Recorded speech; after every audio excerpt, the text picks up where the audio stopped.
1 spoon ಕೂಡ ಮೈದಾ ಹಿಟ್ಟನ್ನು ಹಾಕೊಳ್ಳದೆ ರುಚಿಯಾಗಿರುವಂಥ ಹೂವಿಗಿಂತ ಮೆದುವಾಗಿರುವಂಥ ಕಾಯಿ ಒಬ್ಬಟ್ಟನ್ನು ಚಿಟಿಕೆ ಹೊಡೆದಷ್ಟೇ ಸುಲಭದಲ್ಲಿ ಮಾಡಬೇಕಾ? ಹಾಗಾದರೆ ನನ್ನ ಈ ವಿಡಿಯೋನ ಮಿಸ್ ಮಾಡದೆ ಪೂರ್ತಿಯಾಗಿ ನೋಡಿ. ಹಲೋ, ನಮಸ್ಕಾರ ಎಲ್ರಿಗೂ. ಹೇಗಿದ್ರಲ್ಲ? ಎಲ್ರಿಗೂ ಸಂಕ್ರಾಂತಿ ಹಬ್ಬದ ಹಾರ್ದಿಕ ಶುಭಾಶಯಗಳು. ಹಬ್ಬನ ಎಲ್ಲರೂ ತುಂಬಾನೇ ಚೆನ್ನಾಗಿ ಸೆಲೆಬ್ರೇಟ್ ಮಾಡಿದ್ದೀರಾ ಅಂತ ಅಂದ್ಕೊತಾ ಇದ್ದೀನಿ. ತುಂಬ ದಿನ ಆಯಿತು ನನಗೆ ವಿಡಿಯೋಗಳನ್ನು ಹಾಕ್ಲಿಕ್ಕೆ ಆಗ್ತಾ ಇರಲಿಲ್ಲ, ತುಂಬ ಬ್ಯುಸಿಯಾಗಿ ಹೋಗಿದ್ದೆ. ಇವತ್ತೊಂದು ಸೂಪರ್ ಆಗಿರುವಂಥ ರೆಸಿಪಿಯನ್ನು ನಾನು ಶೇರ್ ಮಾಡ್ತಾ ಇದ್ದೇನೆ. ಇದನ್ನ ಆ್ಯಕ್ಚುಲ್ ಆಗಿ ನಾನು ನಿನ್ನೆ ಮಾಡಿರುವಂಥದ್ದು. ನನ್ನ ತುಂಬ ಫೇವ್ರೆಟ್ ರೆಸಿಪಿ ಕೂಡ ಹೌದು. ತುಂಬ ಜನ ನನಗೆ ಕೇಳ್ತಾ ಇದ್ರು ಏನಂತಂದರೆ, ಈ ಮೈದಾ ಹಿಟ್ಟನ್ನು ಉಪಯೋಗ ಮಾಡದೆ ಒಬ್ಬಟ್ಟನ್ನು ಅಥವಾ ಹೋಳಿಗೆಯನ್ನು ಮಾಡುವಂಥ ವಿಧಾನವನ್ನು ಹೇಳ್ಕೊಡಿ ಅಂತ. ಆ್ಯಕ್ಚುಲ್ ಆಗಿ ಮೈದಾ ಅಷ್ಟೊಂದು ಆರೋಗ್ಯಕ್ಕೆ ಒಳ್ಳೆಯದಲ್ಲ, ಅದರ ಬದಲಾಗಿ ಬೇರೆ ಏನನ್ನಾದರೂ ಉಪಯೋಗ ಮಾಡಿಕೊಂಡು ನಾವು ಒಬ್ಬಟ್ಟನ್ನು ಮಾಡ್ಬೋದಾ ಅಂತ ಕೂಡ ಕೇಳ್ತಾ ಇದ್ರು. ಖಂಡಿತವಾಗ್ಲೂ ಒಂದು ಸ್ಪೂನ್ ಕೂಡ ಮೈದಾ ಹಿಟ್ಟನ್ನು ಹಾಕ್ಕೊಳ್ಳದೆ ತುಂಬಾ ಸುಲಭವಾಗಿ ರುಚಿಯಾಗಿರುವಂತಹ ಮೆದುವಾಗಿರುವಂತಹ ಕಾಯಿ ಒಬ್ಬಟ್ಟನ್ನು ಸುಲಭವಾಗಿ ಮಾಡ್ಕೋಬಹುದು. ವಿಡಿಯೋನ ಪೂರ್ತಿಯಾಗಿ ನೋಡಿ. ಮೈದಾ ಹಾಕದೆ ರುಚಿಯಾಗಿರುವಂಥ ಒಬ್ಬಟ್ಟನ್ನು ಯಾವ ಥರ ಮಾಡ್ಬೋದು ಅನ್ನೋದನ್ನು ಈ ವಿಡಿಯೋದಲ್ಲಿ ನೀವು ತಿಳ್ಕೊಬಹುದು.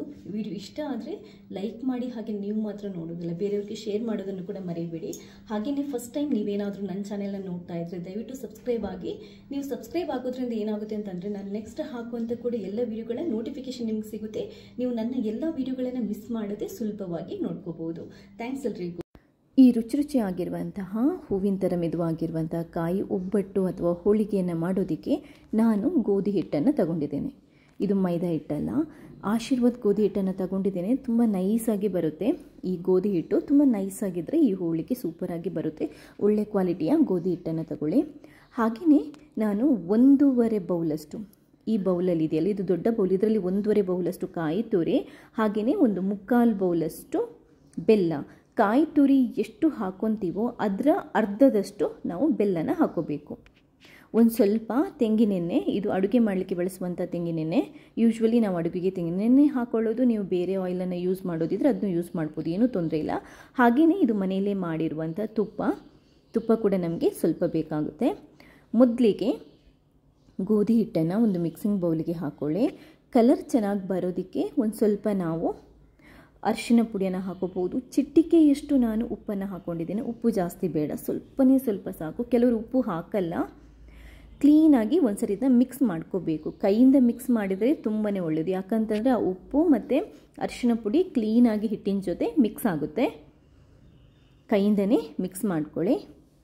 ಇದಾದ ನಂತರ ಇವಾಗ ನಾವು ನೀರನ್ನು ಹಾಕ್ಕೊಂಡು ಕಲಿಸ್ಕೋಬೇಕು.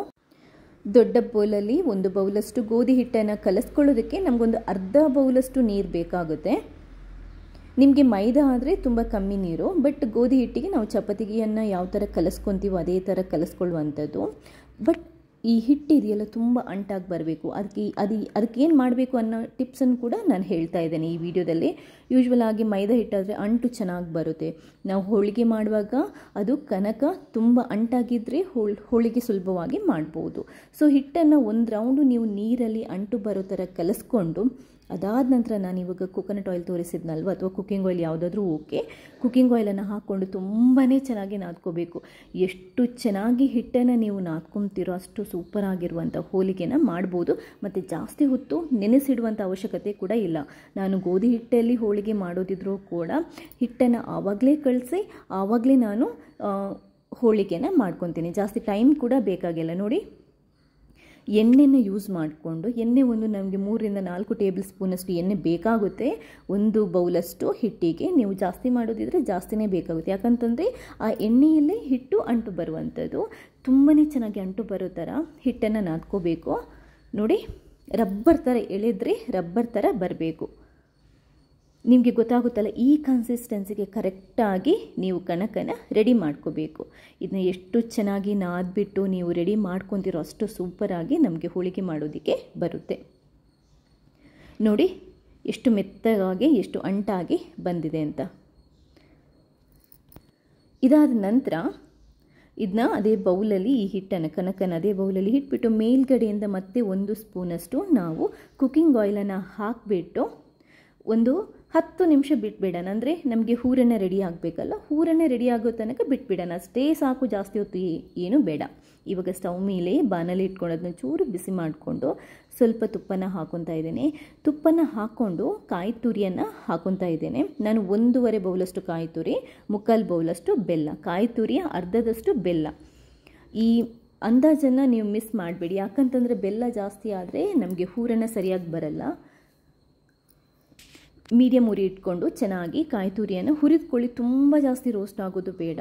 ಮೀಡಿಯಮ್ ಹುರಿದಾದ ನಂತರ ಬೆಲ್ಲ ಮತ್ತು ಗುದ್ದಿರುವಂಥ ಏಲಕ್ಕಿಯನ್ನು, ಪುಡಿ ಮಾಡಿರುವಂಥ ಏಲಕ್ಕಿಯನ್ನು ಹಾಕೊಳ್ಳಿ.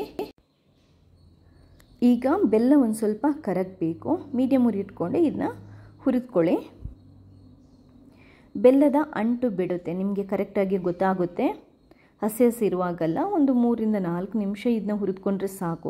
ತುಂಬ ಬೆಲ್ಲ ಅಂಟಾಗಬಾರ್ದು ಕೂಡ, ನಮಗೆ ಹೋಳಿಗೆ ಮಾಡೋದಕ್ಕೆ ಕರೆಕ್ಟಾಗಿ ಬರಲ್ಲ. ನೋಡಿ, ಈ ಹದಕ್ಕೆ ಬಂದರೆ ಸಾಕು. ನಾನು ಸ್ಟವನ್ನು ಬಂದ್ ಮಾಡ್ತಾಯಿದ್ದೇನೆ. ಸ್ಟವನ್ನು ಬಂದ್ ಮಾಡಿ ಆದ ನಂತರ ಇದನ್ನ ತಣ್ಣಗಾಗಲಿಕ್ಕೆ ಬಿಟ್ಬಿಡೋಣ. ಸ್ವಲ್ಪ ತಣ್ಣಗಾಗಲಿ. ತಣ್ಣಗಾಗಿದೆ. ಇವಾಗ ತಣ್ಣಗಾದ ನಂತರ ನಾವು ಇದನ್ನ ಮಿಕ್ಸಿಗೆ ಹಾಕಿ ಹೂರಣನ ರೆಡಿ ಮಾಡ್ಕೋಬೋದು. ನಾನು ಮಿಕ್ಸಿಗೆ ಹೂರಣನ ಹಾಕೊತಾ ಇದ್ದೇನೆ. ನೀವು ರುಬ್ಬುವಾಗ ಕೂಡ ಅಷ್ಟೇ ತುಂಬ ನೈಸಾಗಿ ನುಣ್ಣಗೆ ರುಬ್ಕೊಳ್ಳೋದಲ್ಲ, ಒಂದು ಸ್ವಲ್ಪ ತರಿ ಇದ್ರೇ ಹೋಳಿಗೆ ಚೆನ್ನಾಗಿ ಬರೋದು. ರುಬ್ಕೊಂಡು ನೋಡಿ, ಇಷ್ಟು ಹದಕ್ಕೆ ರೆಡಿ ಮಾಡಿಕೊಂಡು ಇಟ್ಕೊಂಡಿದ್ದೇನೆ. ನೀವು ಕೈಯಿಂದ ಬೇಕಾದರೆ ಉಂಡೆ ಕಟ್ಕೊಂಡು ಚೆಕ್ ಮಾಡ್ಕೊಳ್ಳಿ. ನಮಗೆ ಹೂರಣ ಪರ್ಫೆಕ್ಟಾಗಿ ರೆಡಿ ಆಗಿದ್ದರೆ ಉಂಡೆ, ಇದು ಹೂರಣದ ಉಂಡೆ ಮಾಡೋದಕ್ಕೆ ಸರಿಯಾಗಿ ಬರುತ್ತೆ. ನೋಡಿ, ಈ ಥರ. ನೀವು ಹೂರಣ ಅಂದಾಜು ಹೆಚ್ಚು ಕಮ್ಮಿ ಆದರೆ ಈ ಉಂಡೆ ಈ ಥರ ಬರಲ್ಲ. ಇಷ್ಟು ಹದಕ್ಕೆ ಬಂದರೆ ನಾವು ತುಂಬಾ ಚೆನ್ನಾಗಿ ಹೋಳಿಗೆ ಅಥವಾ ಒಬ್ಬಟ್ಟನ್ನು ಮಾಡ್ಕೋಬೋದು. ಅಷ್ಟೊತ್ತಿಗೆ ನಮ್ಮದು ಕನಕ ಕೂಡ ರೆಡಿಯಾಗಿದೆ. ಎಷ್ಟು ಅಂಟಾಗಿ ಬಂದಿದೆ ನೋಡಿ.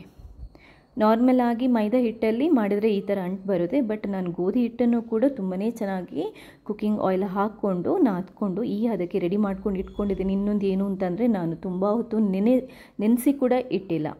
ಜಸ್ಟ್ ಒಂದು 10 ನಿಮಿಷ ಅಷ್ಟೇ ನಂದು ಹೂರಣ ರೆಡಿಯಾಗೋ ತನಕ ಮಾತ್ರ. ನೋಡಿ, ಹೂರಣದ ಉಂಡೆ ಮತ್ತು ಈ ಕನಕ ಎರಡೂ ಒಂದೇ ಅಂದಾಜಿದ್ರೆ ಸಾಕು.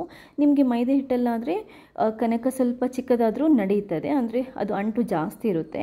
ಈ ಗೋಧಿ ಹಿಟ್ಟಿದಾಗಿರೋದ್ರಿಂದ ನಿಮಗೆ ಹೂರಣದ ಉಂಡೆ ಮತ್ತು ಕನಕ ಎರಡೂ ಒಂದೇ ಅಂದಾಜಿದ್ರೆ ಸಾಕು. ಕೈಯಲ್ಲಿ ಕನಕನ ಚೆನ್ನಾಗಿ ರೌಂಡ್ ಮಾಡಿಕೊಂಡು ನೋಡಿ, ಈ ಥರ ಒಂಚೂರು ತಟ್ಕೊಳ್ಳಿ. ನಾನು ತುಂಬ ಸುಲಭದ ಮೆಥಡನ್ನು ಹೇಳ್ತಾ ಇದ್ದೇನೆ. ಈ ಥರ ರೆಡಿ ಮಾಡಿಕೊಂಡು ಈ ಹೂರಣದ ಉಂಡೆನ ನಾವು ಮಿಡ್ಲಲ್ಲಿಟ್ಟು ಇದನ್ನ ಕ್ಲೋಸ್ ಮಾಡ್ತಾ ಬರಬೇಕು. ನೋಡಿ, ಈ ಥರ ಲಾಕ್ ಮಾಡ್ಕೊತ ಬರಬೇಕು ಸುತ್ತ. ನಿಮಗೆ ಕನಕ ತುಂಬ ಚೆನ್ನಾಗಿ ರೆಡಿ ಆದರೆ ಇದು ಒಂಚೂರು ಕಟ್ಟಾಗಲ್ಲ ಮತ್ತು ತುಂಬ ಚೆನ್ನಾಗಿ ನಮಗೆ ಹೋಳಿಗೆ ಉಂಡೆ ಮಾಡೋದಕ್ಕೆ ಬರುತ್ತೆ.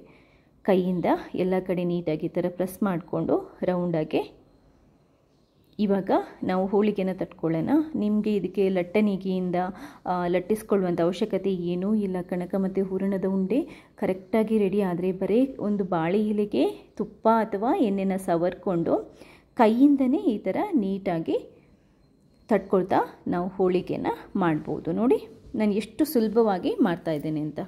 ನೀವು ಹೋಳಿಗೆ ಅಥವಾ ಒಬ್ಬಟ್ಟನ್ನು ತಟ್ಕೊಳ್ಳುವಾಗ ಕೂಡ ಅಷ್ಟೇ ಕರೆಕ್ಟಾಗಿ ಕೈಯಿಂದ ಈ ಥರ ಒತ್ಬಿಟ್ಟು ತಟ್ಕೋಬೇಕು. ಮತ್ತು ತುಂಬ ಎಕ್ಸ್ಪೀರಿಯನ್ಸ್ ಇಲ್ಲದಿದ್ದರೆ ತುಂಬ ತೆಳ್ಳಗೆ ಮಾಡೋದಕ್ಕೆ ಹೋಗಬೇಡಿ. ನಮಗೆ ಮೈದಾ ಹಿಟ್ಟು ಹಾಕಿ ಮಾಡಿರೋ ಕನಕ ಆದರೆ ತುಂಬ ತೆಳ್ಳಗೆ ಬೇಕಾದರೂ ನಾವು ತಟ್ಕೋಬೋದು. ಗೋಧಿ ಹಿಟ್ಟಿದಾದರೆ ಅದು ಕಟ್ಟಾಗುತ್ತೆ. ಬಟ್ ನೀವು ತುಂಬ ಚೆನ್ನಾಗಿ ಕನಕ ಮತ್ತು ಹೂರಣನ ರೆಡಿ ಮಾಡಿದರೆ ಏನೂ ಪ್ರಾಬ್ಲಮ್ ಆಗಲ್ಲ. ನೋಡಿ, ನಾನು ಎಷ್ಟು ಸುಲಭವಾಗಿ ಎಷ್ಟು ನೀಟಾಗಿ ಈ ಹೋಳಿಗೆನ ತಟ್ಕೊಂಡಿದ್ದೇನೆ ಅಂತ. ತುಂಬ ದಪ್ಪ ಕೂಡ ಮಾಡಿಲ್ಲ, ತುಂಬ ತೆಳ್ಳಗೆ ಕೂಡ ಮಾಡಿಲ್ಲ. ಕರೆಕ್ಟಾಗಿ ಅದಕ್ಕೆ ರೆಡಿ ಮಾಡ್ಕೊಂಡಿದ್ದೇನೆ. ನಿಮಗೆ ನೋಡಿದ್ರೇ ಗೊತ್ತಾಗುತ್ತೆ.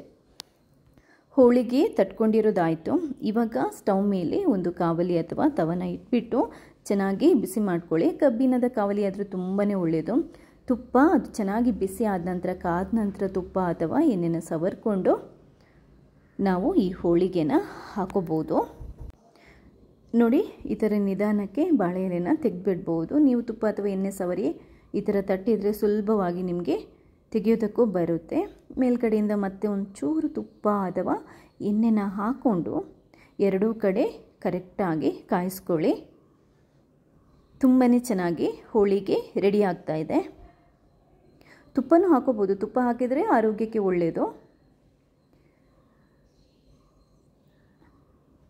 ಸೂಪರ್ ಆಗಿರುವಂತಹ ಕಾಯಿ ಹೋಳಿಗೆ ರೆಡಿ ಆಗ್ತಾ ಇದೆ. ನಾನು ಒಂದೇ ಒಂದು ಚಮಚದಷ್ಟು ಮೈದಾ ಹಿಟ್ಟಾಗಲಿ ಅಥವಾ ರವೆ ಆಗಲಿ ಯಾವುದನ್ನು ಉಪಯೋಗಿಸಿಲ್ಲ. ಬರೀ ಗೋಧಿ ಹಿಟ್ಟಲ್ಲಿ ಅಷ್ಟೇ ಮಾಡಿರುವಂಥದ್ದು. ಎಷ್ಟು ಸೂಪರ್ ಆಗಿರುವಂಥ ಮೆದುಮೆದುವಾಗಿರುವಂತಹ ಹೂವಿನ ಥರದ ಹೋಳಿಗೆ ರೆಡಿಯಾಗಿದೆ ಅಥವಾ ಒಬ್ಬಟ್ಟು ರೆಡಿಯಾಗಿದೆ ನೋಡಿ.